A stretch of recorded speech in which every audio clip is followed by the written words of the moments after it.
এক সময়ের ছোট পর্দার প্রিয় মুখ তারিন জাহান বিএনপির আমলে ছিলেন জাতীয়তাবাদী সাংস্কৃতিক সংগঠনের নেত্রী, আর আওয়ামী লীগ আসার পর হয়ে গেলেন বঙ্গবন্ধু সাংস্কৃতিক জোটের নেত্রী। বিএনপির আমলে সুযোগ সন্ধানী এই অভিনেত্রী এখন বড় মাপের আওয়ামী লীগের নেত্রী। দ্বাদশ জাতীয় সংসদ নির্বাচনে সংরক্ষিত মহিলা আসনের এমপি হিসাবে এবারও তার নাম ছিল জোরে সুরে।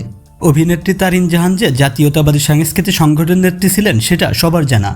এমনকি আওয়ামী লীগের বিভিন্ন নেতার সাথে রাত কাটাতেন শুধুমাত্র এমপি হওয়ার লোভে। আরও জানা যায়, ওবায়দুল কাদেরকে দীর্ঘ 10 বছর খুশি করার জন্য একসাথে রাত কাটাতেন নায়িকা তারিন। 1985 সালে নতুন কুড়িতে অভিনয়, নাচ এবং গল্প বলা প্রতিযোগিতায় প্রথম হন তারিন জাহান।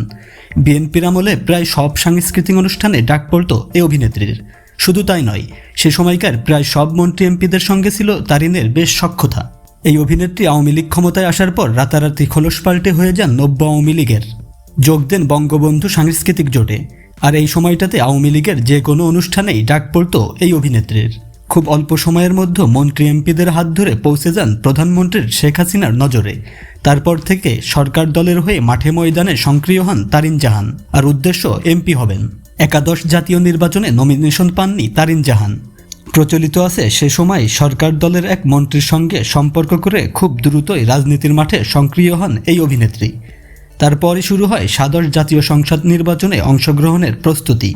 এই তালিকায় তারিন ছাড়াও ছিলেন আরও কিছু শোবিজ তারকা।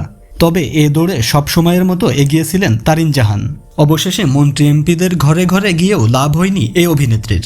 তারিন জাহানরা মূলত সুসময়ের বন্ধু। সাংস্কৃতিক অঙ্গনে গ্ল্যামার, ক্রেজ, রূপ, লাবণ্য ব্যবহার করে বিভিন্ন সময়ে বিভিন্ন দলের নেতাদের সন্তুষ্ট করে আসছেন ব্যক্তিগত ফায়দা লুটার জন্য।